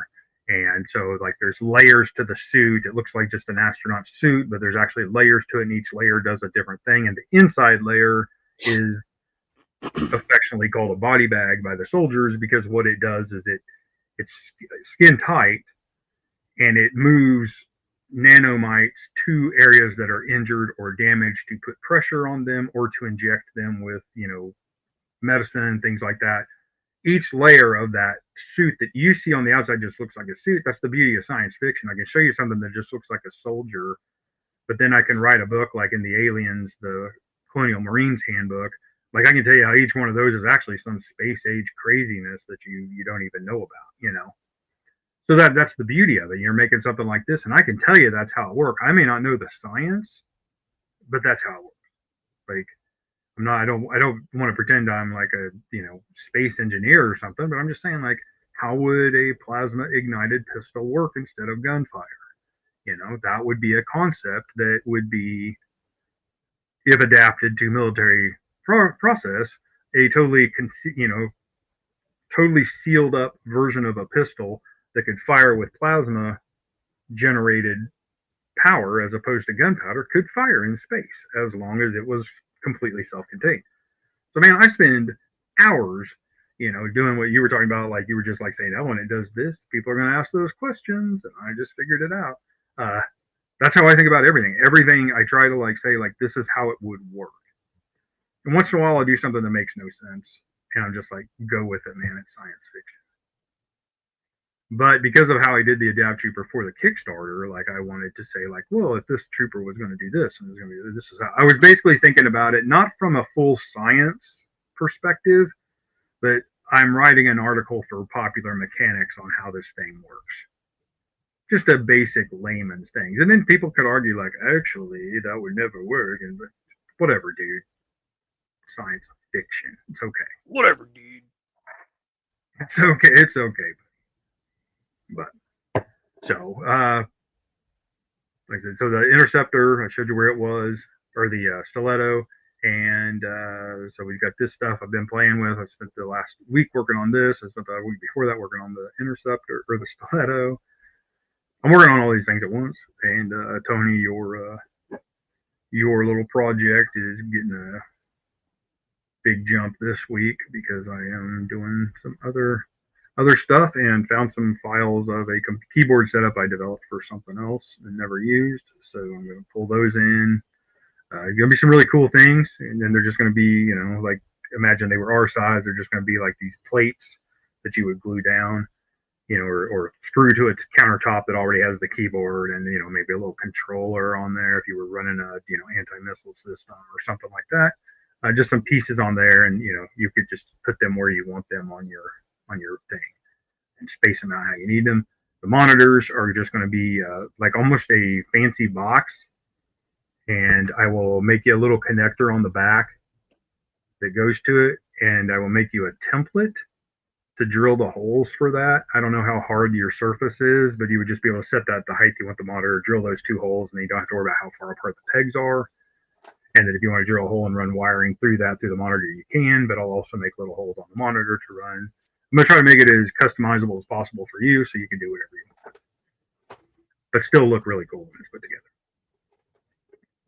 Gotta look cool.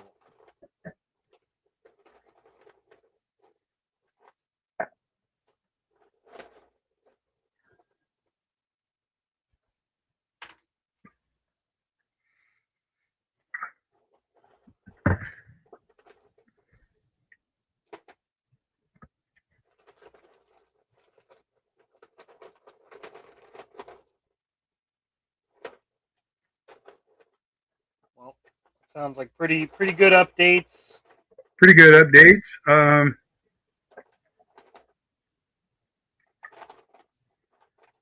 So our next big project, what did we decide is next?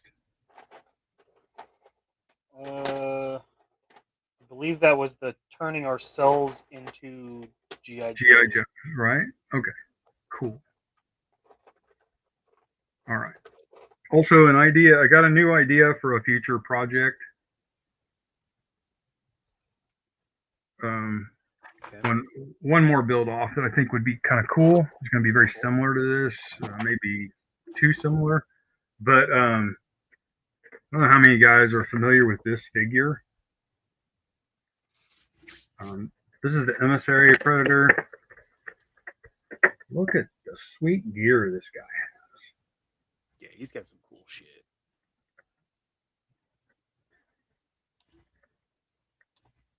So, Mikey, I'm thinking if you're up for this, I got 2 of these. I found them in a box with Valiverse stuff and some other stuff I didn't realize was in the box. But I have 2. I'm gonna send you one, and I'm gonna use one. These parts, this vest is a secondary. It is not. It is not. It doesn't have pegs like a lot of this stuff does. It literally just comes off and slides back on. Same with this waist piece. You guys see those knee pads? You see where the knee pads came from that I used. Oh.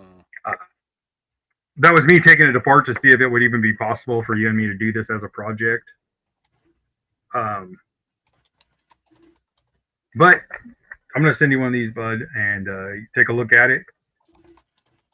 See what you think we can use. It does have some nice pouches and other pieces. The knee pads and the shoulder pads, they come off. They do have pegs on them, but for those knee pads, I just dremelled off the peg. It's really soft rubber. So it's all a very nice combat system, like really. Get up close here. It's pretty cool. A very strange predator. Very strange. Indeed. He also has this.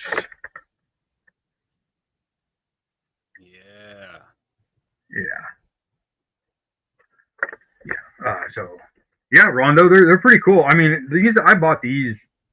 When did this come out? I don't know if it says on there. 2019. And I got those. I think I got those on eBay from somebody that was like clearing out predators, you know. And what's funny, what inspired me is I found those, and then like within a few days, I went to Walmart because I was clearance hunting, as Mikey talked about Wednesday night. Went on a clearance hunt, and that predator is on the shelf, like a new item they just got in for $35 a piece. It's fucking crazy. Like from 2019, Walmart's just now getting them. Anyway, I don't think I paid more than $15 a piece for them, so they'll be great for a custom build off. Solid. I don't do as much customs anymore as I used to, and it was really fun doing it this week. It forced me to clean the area in my work area that I have just let kind of pile up because I've been so digital lately. It forced me to get that stuff organized and cleaned up a little bit. Not a lot. I don't want to say organized. Okay? Let's not be ridiculous. But there was room to work on this project on my table, and it was fun. I liked doing it, and I felt very, very dirty watching Mikey's show the other night when I found out that's what he's going to work on. And the relief that I had when I saw that you weren't using the arm. Yeah. Because that was honestly, bud, that's why I left it so open, and I kept saying, like, you can use anything in the library, anything I've printed. I looked at that bag of blood arms several times, and I was like, no, not on this one. Not on this one. And I will tell you some things about that. Number one, it is just easier to use the major blood shoulder. It is completely flippable. It's the exact same. It's a total mirror of itself. And you don't have the brittleness, you know, here. So let me pick him up. Let me pick this guy up. His hand fell off because I don't have the pin in the hand. So this piece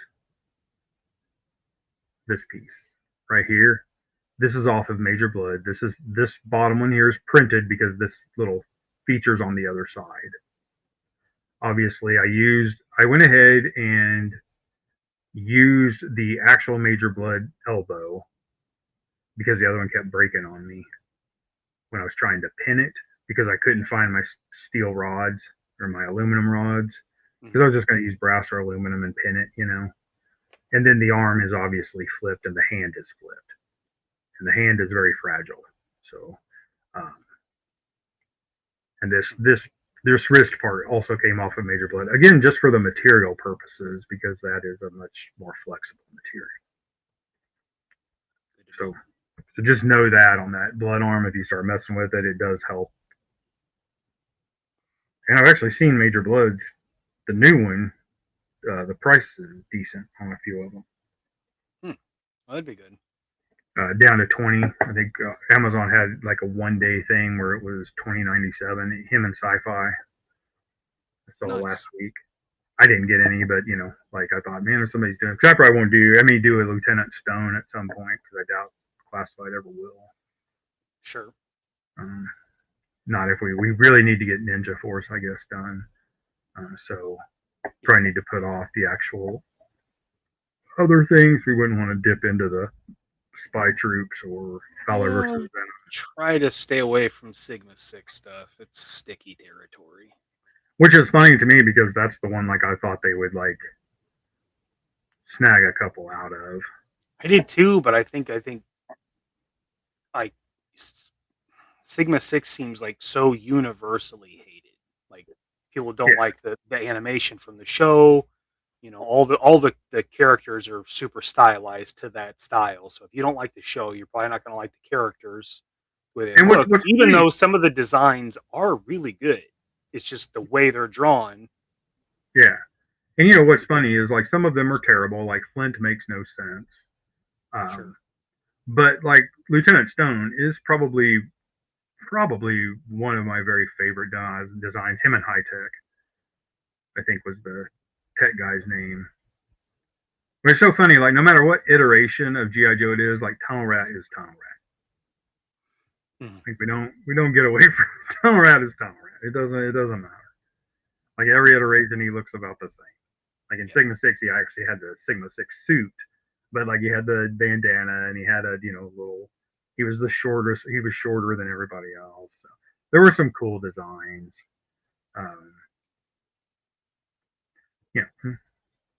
There are a few. I thought Lieutenant Stone was one of the ones out of nowhere, but actually Stone's got to be the best from Sigma 6.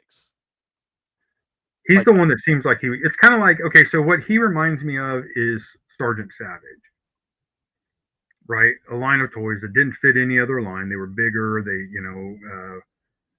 They had their own art style, which you and I find that art style superior to almost any other art style.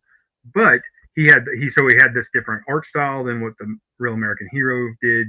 Sigma 6, totally different art style. He was from another time. They're from another time. And you look through, it's really easy, even with the little science fiction, just like they did in G.I. Joe Extreme, was to bring Sergeant Savage to that future world, Whereas Lieutenant Stone, the only thing that's really alien about him is his arm. And we literally have Major Blood in our universe, and we literally have bats in our universe. So it's not that unusual to think that a Joe would have a true metal arm. No, not at all. And the fact that Stone had the eye patch on the same side, so you imagine whatever happened took all that out, So all that, I think even a current day version of Lieutenant Stone would be pretty cool. Yeah. I also think a current day version of Sergeant Savage would be pretty cool, like they did with Extreme, but in just now, not muscle bound goofball G.I. Joe, but now. Yeah. And there's designs in that series too, in Extreme, that would be pretty cool to see more realized into a classified version. The bad guy for sure. Bad guy for sure. Hell yeah. Iron Claw or something, right? Yeah. Yeah. So that is cool.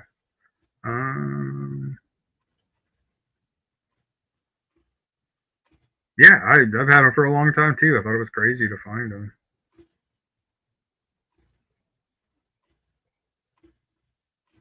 Yeah. So, well, we ought to wrap her up. We ought to wrap it up. We had a pretty full show today. Yep, full show. So in the notes, I put the 3 build-offs that we have here. So turning us into G.I. Joes will be our next one. Then the runner-up to that one was the Build an Operator. So we'll do that one. And then we can do this Predator-influenced one. So we've got some pretty cool projects to do. They shouldn't take a lot of our time or brain power, because in the upcoming months you're gonna lose both of those.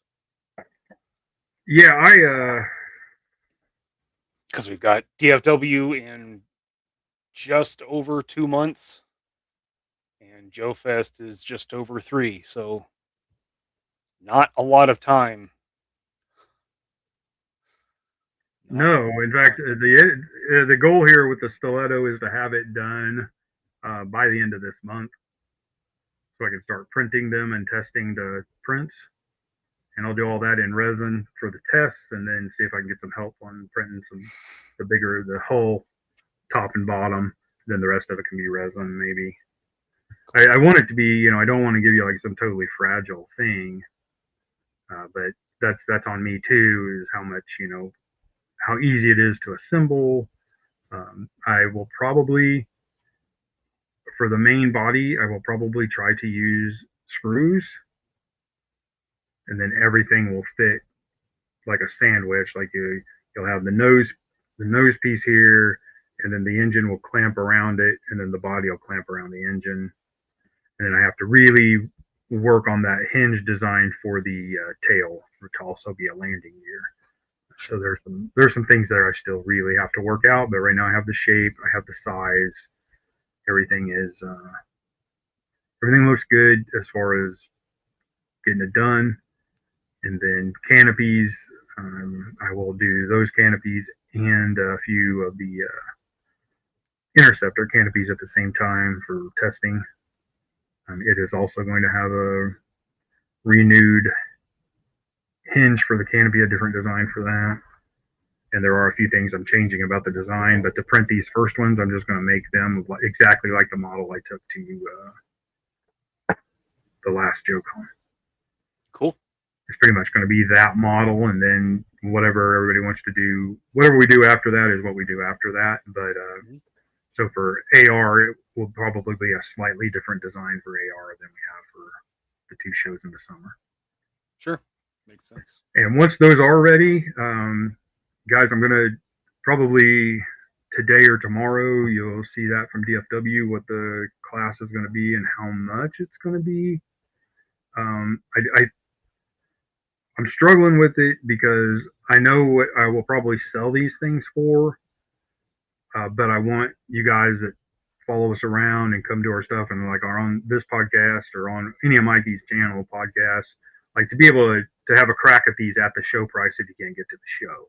So I have to get that price at a point that I feel is fair to everybody. So luckily the stiletto is a pretty simple design. The interceptor is very simple in how the parts go together. So these are going to be cool, but they're still going to be expensive to make. So sure, keep that in mind. And when you do see the price of that thing, just keep in mind I'm trying to make it fair for everybody, but I want you guys to get the best deal possible. So whatever we sell that kit for on DFW, if you're one of the guys that watch the shows or members, that kind of stuff, you'll get it for that price. All right. Good deal. All right. Wednesday, Two Silly Gooses presents JMK Custom Works Live, 6:30 p.m. Central Standard Time. So check that out. Me and Tony do our hangout. I'll do some painting. That'll be good. Friday for Figure It Out. Back to my channel, and we have Baldylocks joining us, so that'll be fun. And what's the subject? Do you know yet? I don't think we've narrowed that down. I think we're still in discussion. So, yeah, not sure, but I'm sure we'll have a good time regardless. Yeah, thank you everybody that showed up, watched the show. Thank you, Replay Squad. We greatly appreciate that. Always, you guys riding with us through the Pawpaw memories. Those are always good and slightly sour, but it is what it is. It's part of it. I think focusing on the legacy part of it is super important. I agree. It's easy to get lost in the grief of the loss, but it's good to appreciate the impact he had on our lives, right? Absolutely. And on where we're at today. Absolutely. Absolutely. Totally agree. So again, guys, thank you so much for watching. Thank you for your ongoing support. We'll see you on the next one. But until then, you guys have a good one, all right? Later. Game over, man. It's game over. Eat my short. Go fuck yourself. You shut your mouth when you're talking to me. Flush that turd down the drain. Avenge me! Avenge me!